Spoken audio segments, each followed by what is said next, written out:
नमस्कार, मैं पंकज प्रसून। दोस्तों, जेपी नड्डा का पहला कार्यकाल जनवरी 2023 में समाप्त हो गया था। उसके बाद एक्सटेंशन मिलता रहा और ये जून 2025 है। मतलब अगर एक कार्यकाल के बाद जेपी नड्डा की जगह भारतीय जनता पार्टी को कोई दूसरा राष्ट्रीय अध्यक्ष मिलता तो उसका भी कार्यकाल अब तक खत्म हो चुका होता और उसके भी 6 महीने हो गए होते। कभी लोकसभा चुनाव के कारण, तो कभी विधानसभा चुनाव के कारण, कभी ऑपरेशन सिंदूर के कारण, तो कभी फलाना तो ढेकना। एक्सटेंशन एक्सटेंशन और एक्सटेंशन, इतना एक्सटेंशन मिला है कि कई लोग उन्हें एक्सटेंशन अध्यक्ष भी कहने लगे हैं। आज तक जो सौभाग्य लाल कृष्ण आडवाणी, मुरली मनोहर जोशी, अटल बिहारी वाजपेयी जैसे दिग्गजों को नहीं मिल सका, कुशाभाऊ ठाकरे, वेंकैया नायडू, किसी को नहीं मिला, उससे ज्यादा लंबा कार्यकाल जेपी नड्डा जी का हो चुका है। और अभी भी कोई चर्चा सुनाई नहीं दे रही है कि बदलना है। यह होता है यशमन होने का फायदा। और मैं ये जो आज का वीडियो है वो जेपी नड्डा या नए राष्ट्रीय अध्यक्ष पे नहीं बनाने वाला हूं। आज जो हमारा वीडियो है वो भारतीय जनता पार्टी के अंदर धीरे धीरे स्नेह स्नेह आ रही डिसीजन मेकिंग में जो विकलांगता है उसके बारे में है। मैं एक आंकड़ा देख रहा था, भारतीय जनता पार्टी को 7 राज्यों में प्रदेश अध्यक्ष बदलने हैं। 7 राज्य, 4-5 महीने हो गए, फैसला नहीं ले सकी। एक तमिलनाडु में सिर्फ बदले गए हैं, उसके अलावा अन्नामलई को हटाने के अलावा अब तक कोई बड़े राज्य में, जैसे कि उत्तर प्रदेश हो गए, बंगाल हो गया, जहां अगले साल बंगाल में विधानसभा चुनाव है, झारखंड राज्य हो गया, इस तरह कम से कम 5-7 राज्य ऐसे, तेलंगाना हो गया। इन सब जगहों पे प्रदेश अध्यक्ष नहीं बदले जा चुके हैं। और प्रदेश अध्यक्ष नहीं, ये पंगुता जो डिसीजन न लेने की बात है वो नीचे नीचे आ रही है। अभी मैं एक और आंकड़ा देख रहा था, उत्तर प्रदेश में 28 जिले ऐसे हैं जहां जिलाध्यक्षों की नियुक्ति नहीं हो सकी। अगर कोई दूसरा दल होता, कांग्रेस जैसे दलों में ये सब चलता है कि चलो भाई लटक रहा है, मामला भटक रहा है, लेकिन बीजेपी तो अपनी सांगठनिक गतिशीलता के कारण जानी जाती है। और भारतीय जनता पार्टी के अंदर ये निर्णय लेने में जो पंगुपन जो आ रहा है, वो धार जो कुंद हो रहा है, उसे लेकर कई तरह की चर्चा है। चर्चा तो यह भी है कि 2012 से 14 वाला जो उत्साह था भारतीय जनता पार्टी के कार्यकर्ताओं में, वो उत्साह कहीं अतीत की बात हो गई है। चर्चा तो यह है कि इस डिसीजन के न लेने के पीछे बड़े नेताओं का आपसी कलह है, क्लेश है।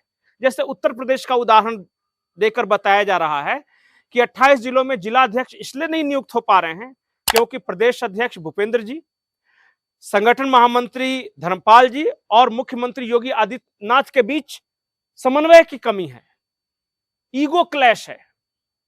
और ये एक राज्य की बात नहीं, ऊपर से लेकर नीचे तक आप यही देखिएगा। पश्चिम बंगाल में प्रदेश अध्यक्ष को लेकर अपनी ही पार्टी के लोग जो हैं वो बातें कर रहे हैं, झारखंड में वही हाल है, तेलंगाना में वही हाल है, उत्तर प्रदेश का उदाहरण मैंने दिया ही। तो राज्यों में तो ये चल ही रहा है गुटबाजी। शीर्ष स्तर पर भी जेपी नड्डा के जगह पे कोई दूसरा चेहरा अगर घोषित नहीं कर पा रहे हैं तो ये भी पंगुता ही है। आप निर्णय नहीं कर पा रहे हैं, आपको चेहरा अगर मिल रहा है तो उस पर एकमत नहीं हो पा रहे हैं। नहीं तो क्या आपको नहीं लगता कि जेपी नड्डा से ज्यादा प्रतिभाशाली और कोई भारतीय जनता पार्टी में है ही नहीं नेता? ढूंढ ही नहीं पा रहे हैं। ढूंढ इसलिए नहीं पा रहे हैं क्योंकि मोदी जी एक तरफ, अमित शाह एक तरफ, आरएसएस एक तरफ, एक कोई ये लॉबी करके इतनी खींचतान है। और ये कोई कहेगा नहीं, लेकिन आभास होता है इस बात को। नहीं तो ऐसा क्या कारण है, क्या ऐसी विलक्षण प्रतिभा है कि लोकसभा चुनाव के बीच में राष्ट्रीय स्वयंसेवक संघ को कमतर बताने के बावजूद आज तक कारण बताओ नोटिस तक जारी नहीं हुआ? कभी सोच सकते थे कि 5 से 10 साल पहले या मोदी युग से पहले बीजेपी का कोई राष्ट्रीय अध्यक्ष चुनाव के दौरान, आम चुनाव के दौरान राष्ट्रीय स्वयंसेवक संघ को खुद से छोटा बता दे और यह कह दे कि भाजपा को अब जरूरत नहीं है और उसे कोई सवाल तक न करे। यह संभव था, लेकिन इस बार संभव हुआ है। 2024 के लोकसभा चुनाव में खराब प्रदर्शन के बावजूद एक्सटेंशन जारी है। उससे पहले के विधानसभा चुनाव में हिमाचल वगैरह में खराब प्रदर्शन के बावजूद एक्सटेंशन मिलता रहा है और लोकसभा चुनाव को बीते हुए भी आज 1.25 साल हो गए, लेकिन उसके बाद भी आप देखिए अभी पता नहीं कितना लंबा ये एक्सटेंशन चलेगा, किसी को नहीं पता। बीच बीच में मीडिया में इस तरह की खबरें आती हैं कि फलाने नेता राष्ट्रीय अध्यक्ष बनने वाले हैं, तो संघ को ये नहीं पसंद, तो मोदी जी को ये नहीं पसंद, तो अमित शाह को ये नहीं पसंद। उत्तर प्रदेश के बारे में खबरें आती हैं तो कभी केशव प्रसाद मौर्य का नहीं पट रहा है तो योगी आदित्यनाथ, और हर जगह यही स्थिति अब धीरे धीरे होती जा रही है।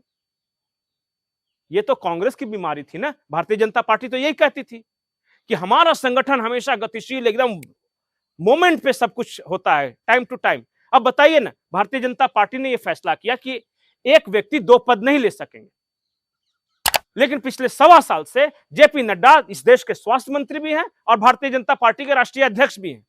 अपने ही नियमों को कौन तोड़ रहा है और क्यों तोड़ रहा है? कुछ तो कहीं गड़बड़ है। अगर मैं सब कह दूं कि 2014 में जो माहौल था मोदी जी के प्रति आज भी वो माहौल है, या मैं ये कह दूं कि नहीं कोई क्षरण नहीं आया है, पॉपुलैरिटी बिल्कुल वही है जो 2019 वाली थी, तो बीजेपी के तो कुछ लोग खुश हो जाएंगे, लेकिन आम जनता खुश नहीं होगी। अब आज देखिए हिंदुत्व का जो ताप है वो भी कमता जा रहा है समाज में। राष्ट्रभक्ति का जो ज्वार है वो भी धीरे धीरे सेटल होता जा रहा है। मजा नहीं आ रहा है, लोग कहते हैं। बीजेपी कार्यकर्ता कहते हैं ठीक है मोदी जी ठीक है, पर मजा नहीं आ रहा है, कुछ हो नहीं रहा है बड़ा। ऑपरेशन सिंदूर को लेके मैंने कई बीजेपी के कैडरों से बात किया, उन्होंने कहा कि बीजेपी के हैं तब तो तारीफ करेंगे ही, लेकिन जिस तरह से अचानक सीज फायर की घोषणा हुई तो ये भी हक्के बक्के रह गए। अब ये ऊपर देख रहे हैं, इंतजार कर रहे हैं कि ऊपर से कोई मैसेज आए ताकि मैं बीच में फैलाऊं नीचे।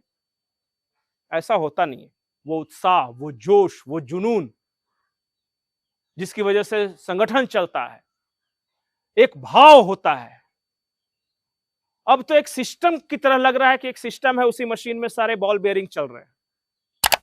यह बात सुनने में बीजेपी के लोगों को कड़वी लग सकती है, लेकिन एक पत्रकार की हैसियत से, एक राजनीतिक विज्ञान के छात्र की हैसियत से, या फिर एक पॉलिटिकल कमेंटेटर की हैसियत से, और एक ऐसे व्यक्ति की हैसियत से जिसने 2014 में मोदी जी को देखा है उभरते हुए, अब वो धीरे धीरे क्षरण भी महसूस कर रहा है। कोई माने या न माने, बहस कर सकते हैं, स्वीकार है, लेकिन 2019 वाला जोश, 2014 वाला जोश 2024 में सीटों की संख्या बता रही है कि कुछ तो गड़बड़ हुई है, और उस गड़बड़ के बारे में अगर बातें नहीं करेंगे तो फिर ये गड़बड़ी बढ़ती जाएगी। संगठन के दृष्टिकोण से आपको क्या लगता है कि ये क्यों बार बार लंबा ये खींचता चला जा रहा है? कारण क्या है? अगर आपको इस बारे में कुछ जानकारी है या आपकी कोई विचार है, कोई सोच है, तो कमेंट सेक्शन में जरूर लिखिएगा। नमस्कार।